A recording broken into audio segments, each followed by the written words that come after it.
English నేర్చుకోవడం అనర్గళంగా మాట్లాడడం మీ కల? వెంటనే కాల్ చేసి క్లాసెస్‌కి రిజిస్టర్ అవ్వండి. నమస్తే, welcome back to Suman TV. ప్రస్తుతం మనతో పాటు ఉన్నారు ఫ్యామిలీ కౌన్సిలర్ రజనీ రమ గారు. నమస్తే మ్యామ్. నమస్తే నవీన. మేడం, ఈ మధ్య కాలంలో అంటే వైఫ్ అండ్ హస్బెండ్ రిలేషన్ ఉరుకుల పరుగుల జీవితంలో వాళ్ళు కొంచెం అటెన్షన్ పే చేయట్లేదు అనే దానిపై మనం కొన్ని వీడియోలు చేసాం.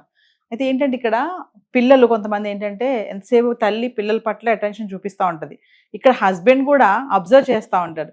ఈ మధ్యన నా భార్య నన్ను కొంచెం పట్టించుకోవట్లేదు, నాకు కావాల్సినవి చేయట్లేదు అంటే ఆమె రెగ్యులర్గా చేసే ఆమె కొంచెం పిల్లలతో హరీబరీ అయిపోయి ఆమె పనిలా ఉండడం వల్ల భర్తను కొంచెం నెగ్లెక్ట్ చేసిందని అనుకుందాం. అక్కడ హస్బెండ్ అలా కాదు, అమ్మో నన్ను సరిగ్గా పట్టించుకోవడం, నన్ను అలా చూసేది, నాకు ఈ పెట్టట్లేదు, నాకు అది పెట్టట్లేదు, చిన్న చిన్న దానికి కూడా. అంటే ఇక్కడ ఒక్క విషయం ఏంటంటే పిల్లలతో పాటు పార్ట్నర్ కూడా అటెన్షన్ కోరుకుంటాడు అని అంటే ఏం చెప్తారు? కోరుకోవటంలో తప్పేమి లేదు, కానీ అది పాసిబుల్ ఉందా లేదా అని ఆలోచించాలి, లేకపోతే మూర్ఖుల కింద లెక్క. అంతే కదండి. పెళ్ళైన కొత్తలో పిల్లలు పుట్టే వరకు ఇద్దరు ఒకళ్ళ మీద ఒకళ్ళు కాన్సన్ట్రేషన్ చేసుకోవడానికి అవకాశం ఉంటుంది. కిడ్స్ ఒకళ్ళ తర్వాత ఒకళ్ళు వస్తున్నప్పుడు, ఒక కిడ్ ఉన్నప్పుడు ఇద్దరు కలిసి కిడ్తో బాగా ఎంజాయ్ చేస్తారు. సెకండ్ కిడ్ వచ్చినప్పుడు వస్తుంది తంట అంతా. ఫస్ట్ కిడ్ని కొంచెం నెగ్లెక్ట్ చేస్తే చాలా చాలా వాళ్ళు ఏమంటారంటే అప్సెట్ అయిపోతారు. చాలా ఏడవడము, మెంటాలిటీ మారిపోవడము, హింసాత్మకంగా ప్రవర్తించడం చేస్తారు. వస్తువులు విసిరి కొట్టడము, మారం చేయడము, తినకపోవడము, కాళ్ళు తన్నుకుంటూ ఏడవడం చేస్తారు. ఎందుకంటే రెండో కిడ్ పుట్టినప్పుడు మరీ చంటి పిల్లలు కాబట్టి వాళ్ళ దగ్గర ఎక్కువ టైము వీళ్ళు స్పెండ్ చేస్తారు. తప్పదు కదా అది. వీళ్ళకి ఏమనిపిస్తుంది అంటే ఇప్పటి వరకు నన్ను కదా చూశారు, ఇప్పుడు నన్ను ఎందుకు చూడట్లేదు, వీడు వచ్చాడు నాకు పడింది ఈ బాధలన్నీ అని ఆ పుట్టినవాడి మీద కూడా కోపం పగా పెంచుకుని చచ్చే వరకు పోవాయి. ముసలాళ్ళనే పోవు, అది పసిప్రాయంలో ముద్ర వేసిపోయినవి, చచ్చిపోయే వరకు పోవు. అంత వయసు వచ్చింది అర్థం చేసుకోలేవా అన్నా కూడా ఇంకంతే, అది ఇంకా పోదు. పసిప్రాయంలో పడ్డ ముద్రలు పోవు. అందుకని ఆ రెండో పిల్లల్ని చూసినప్పుడు ఫస్ట్ పిల్లలు ఖచ్చితంగా అలా అవుతారు. అదే ఫస్ట్ బిడ్డని చాలా కేరింగ్గా చూసుకోవాలి.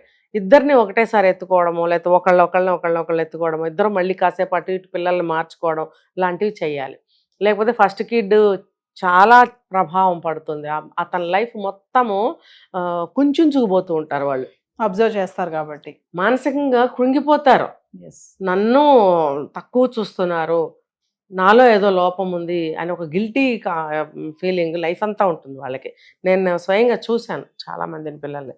అలాగే ఇంకా భర్త విషయానికి వస్తే, నా మీద కాన్సన్ట్రేషన్ తగ్గిపోయింది అని అనుకునే బదులు అలా ఎవరు అనుకుంటారంటే కూర్చుని ఇలా వినోదం చూస్తూ కూర్చుంటారు, మొత్తం చచ్చిపోతూ ఉంటుంది అక్కడ. వెళ్ళి ఒక చెయ్యేసి ఒక సాయం చేస్తే ఆ కాస్త టైం నీకు స్పెండ్ చేస్తుందిగా నీతో. అలా ఉండదు, అంతా ఆవిడ మీద పడేసి నా మీద ఏదో తగ్గిపోయింది ప్రేమ, కాన్సన్ట్రేషన్, నాతో టైం స్పెండ్ చేయట్లేదు అంటారు. అది తప్పు. కొంతమంది ఆడవాళ్ళు ఉన్నారు అనుకో, పిల్లలే లోకంగా ఉంటారు, నిజంగా మీరు అన్నట్టు అప్పుడు పట్టించుకోనట్టు చేస్తారు. అది తప్పు. అలా అది గనక ఉంటే తప్పు. భర్త హెల్ప్ చేస్తూ ఉన్నప్పుడు కూడా ఆమె అలా ప్రవర్తిస్తే అది తప్పు. ఇంకా కొంతమంది ఉన్నారు మేడం, నెగ్లెక్ట్ చేసే వాళ్ళు పక్కన పెడితే అసలు ఇక కాందానికి గుందానికి కూడా మరీ దగ్గర తీసుకొచ్చి అందించే భార్యలు చాలా మంది ఉంటారు. తేడా వచ్చింది అనుకోండి ఏం చెయ్యరు. అప్పుడు వీళ్ళు ఏదైనా సలహా అడిగారు అనుకోండి, ఏమంటారు అంటే నువ్వు అన్ని ఇట్లా అందజేసినావు, ఒకసారి ఆపేసావు, అది చాలా ఎఫెక్ట్ పడుతుంది తనకి అని చెప్తా ఉంటారు. అలాంటి భార్యలు కూడా ఉన్నారు కదా, ఎందుకు ఆపడం సడన్ గా? మరి సడన్ గా అంటే అప్పుడు కుదిరింది, ఇప్పుడు కుదరలేదు. అప్పుడు బోల్ టైం ఉంది చేశాను, ఇప్పుడు పిల్లలతో కుదరట్లేదు. అప్పుడు మొదలవుతుంది నేను చెప్పేది అదే. నువ్వు కూడా లేచి కొంచెం సాయం చేయొచ్చు కదా, నువ్వు కూడా వచ్చి అది చేయొచ్చు కదా, టైం మిగులుతుంది కదా, మన ఇద్దరం స్పెండ్ చేస్తాం కదా, నాకు మాత్రం లేదా నీతో స్పెండ్. నిజమే, ఇదన్నీ నిజాలే. అది అర్థం చేసుకోవాలి సంసారంలో. మరి ఇప్పుడు మా టైంలో ఉన్నారంటే లేడీసే ఒక్కళ్ళమే చేసుకుంటాం అన్నీ కూడా. ఇప్పుడు మీరైనా అంతే. ఇప్పుడు హస్బెండ్స్ ఎంతమంది హెల్ప్ చేసుంటారు?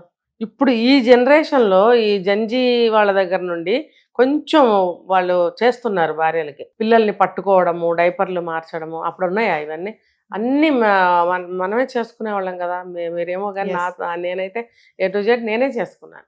మరి అప్పుడు ఎలా అనిపిస్తుంది? మనసులో కోపం వచ్చేస్తూ ఉంటుంది. తప్పదు చేసుకోవడం. ఏమన్నా అంటే గొడవలు అవుతాయి, ఇంకా ఏమన్నా అంటే డివోర్స్లు అయిపోయో, పెళ్ళాలను వదిలేసో, ఏమేవో జరిగిపోతాయి. ఏ కాలంలోనైనా ఇంతే కదా.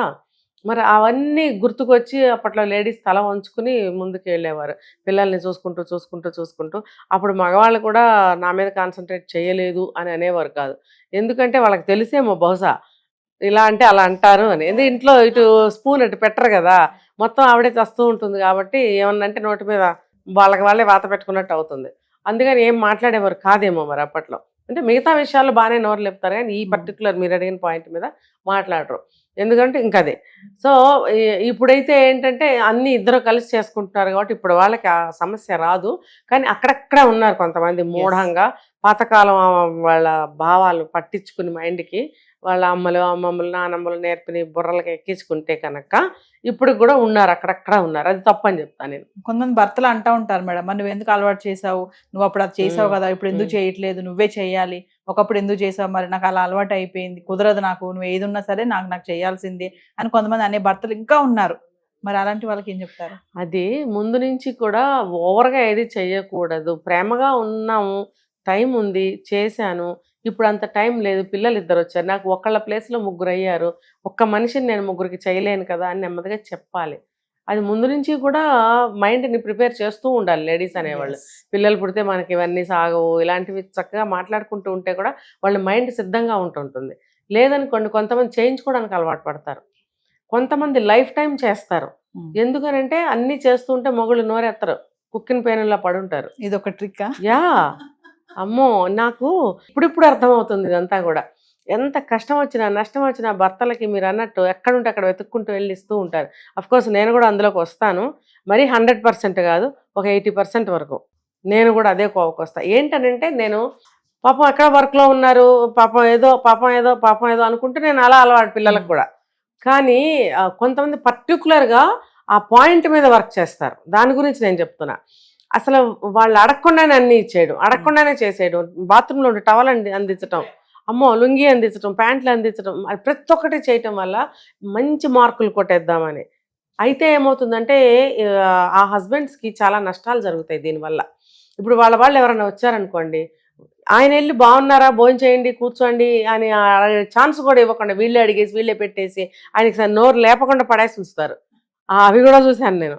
దానివల్ల అతను ఎన్నో రిలేషన్స్ని కోల్పోయాడట. వాళ్ళ సొంత అమ్మను కూడా పలకరించుకోలేని స్థితి అతనికి. అన్నీ ఈవిడే ఒళ్ళో పడుకోబెట్టుకుని చేసేస్తుంటే నోరు లేపకుండా ఉండటానికి వీళ్ళు ఇలా చేస్తారనే విషయం నాకు తెలిసింది. అమ్మో అనుకున్నా నేను కూడా. అది కూడా అంత కరెక్ట్ కాదు. అంటే ఇంకా దేనికి లేపడం, ప్రతిదీ ఆమె చూసేసుకుని ఆమె చేసేసి ఇక ముద్ద పెట్టాడు పడేసి చూస్తుంది అనమాట భర్తల్ని. అలా ఉన్నారు కొంతమంది. అది కూడా కరెక్ట్ కాదు. అంటే ఇక్కడ మనము తెలియచేయాలి, నాకు పని ఇలా ఉంటుంది, నేను ఇది చేసుకోవాలి, నీకు అందుకే కాన్సన్ట్రేషన్ చేయలేకపోతున్నానని మనం ఎక్స్ప్లెయిన్ చేయగలగాలి. అప్పుడు అక్కడ ఫీల్ అయ్యే ఛాన్సెస్ ఉండవు. చేయగలగాలి, మెల్లమెల్లగా మైండ్ని సిద్ధం చేయాలి. ఒక్కసారిగా మానకుండా మెల్లమెల్లగా ఒకసారి ఇచ్చినట్టు, ఒకసారి వచ్చి తీసుకెళ్ళవా అన్నట్టు, ఒకసారి ఇది పట్టుకోవా కొంచెం అని అన్నట్టు, అలా మెల్లమెల్లగా అలవాటు చేస్తే ఆ ఫ్లోలో మెల్లగా అలవాటు పడతారు. లేకపోతే గొడవలు వస్తాయి. Thank you ma'am.